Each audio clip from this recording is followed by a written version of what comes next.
Assalamualaikum warahmatullahi wabarakatuh. Perkenalkan, saya Fanda Indiana Novita Natsir dari kelompok 10. Jadi di sini saya akan menjelaskan skenario 10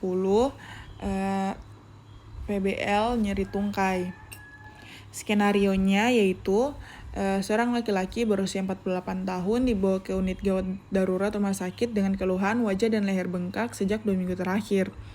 Keluhan memberat disertai kesulitan bernapas dan batuk yang tidak membaik dengan pengobatan dari puskesmas. Informasi lain, anamnesis seorang laki-laki usia 40 tahun, wajah dan leher bengkak sejak 2 minggu terakhir, keluhan memberat disertai kesulitan bernapas dan batuk tidak membaik dengan pengobatan dari puskesmas. Pemeriksaan fisik, pelebaran vena-vena superficialis dari hemotoraks dekstra. Kemudian aspek sentral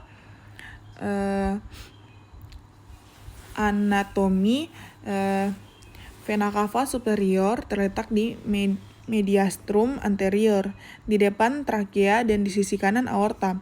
Vena ini membawa darah dari organ tubuh bagian atas jantung. Sindrom vena cava superior muncul bila terjadi gangguan aliran darah dari kepala dan leher akibat berbagai sebab. Kemudian fisiologinya, vena cava superior mengalirkan darah dari ekstremitas atas yaitu kepala, leher, dan menuju ke atrium kanan jantung dengan volume mencapai sepertiga total volume venous return ke jantung karena adanya oklusi yang terjadi secara akut dan cepat pada vena kolateral yang belum terbentuk dengan sempurna. Maka bendungan vena yang berat dan terjadi secara tiba-tiba dapat menimbulkan udem laring, faring, dan otak dengan tekanan. Vena normal 28 mmHg. Kemudian hubungan aspek sentral dengan data.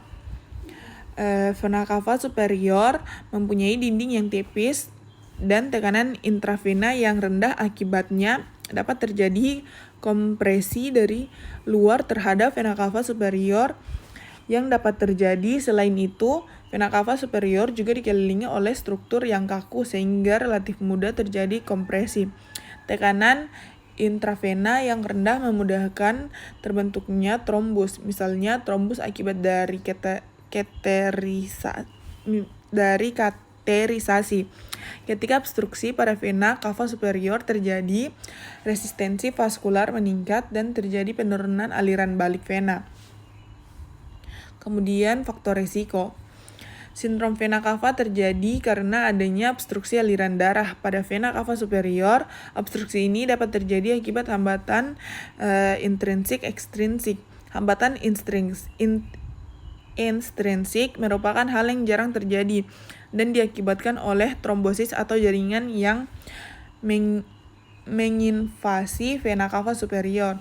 Sedangkan faktor ekstrinsik terjadi akibat kompresi vena atau struktur vena itu sendiri. Kemudian hipotesis terhambat karena vena di pembuluh darah kolateral meningkat dan seiring waktu jaringan aliran darah kolateral akan berkembang. Jalur yang paling penting adalah vena azygos, vena hemazygos, dan vena interkostal penghubung. Jaringan kolateral kedua adalah sistem vena mamaria interna dengan anak-anak sungainya dan vena epigastrium superior dari inferior. Jalur ketiga diwakili oleh sistem vena toraks panjang. Jaringan keempat terdiri dari vena femoralis dan vena vertebra yang berhubung dengan sistem vena toraks panjang.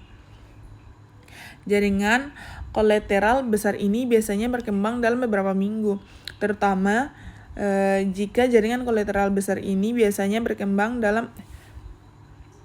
terutama jika obstruksi terjadi di atas insersi vena azygos. Di saat yang bersamaan, peningkatan tekanan obstruksi terjadi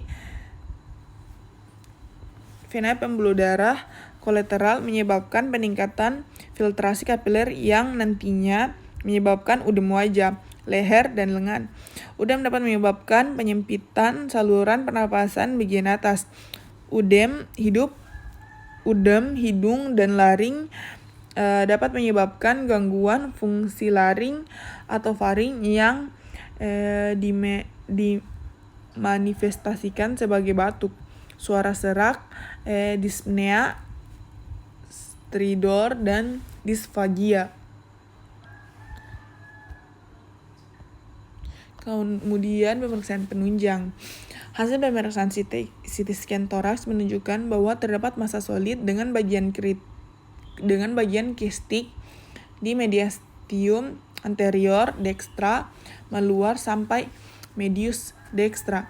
Pasien didiagnosis dengan tumor mediastinum anterior dextra dengan sindrom vena cava superior. Kemudian tata laksana.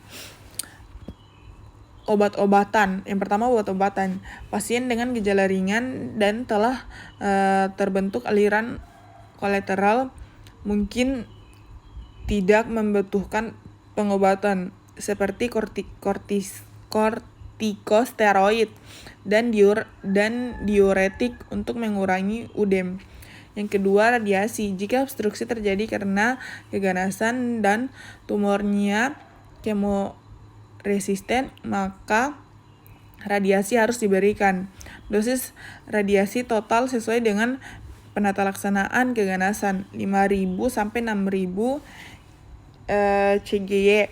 Kemudian yang ketiga ada kemoterapi. Pada pasien CVC, kemoterapi dapat digunakan sebagai terapi primer atau dikombinasikan dengan radioterapi. Yang keempat, bedah. Tindakan pembedahan ada dua, yaitu bypass vena cava superior dan pemasangan stent. Tindakan ini berguna pada pasien dengan terapi paliatif. Dalam hal ini, tindakan bedah ini diambil jika terapi radiasi dan kemoterapi gagal dikerjakan. Kemudian trombolisis. Terapi tambahan untuk pasien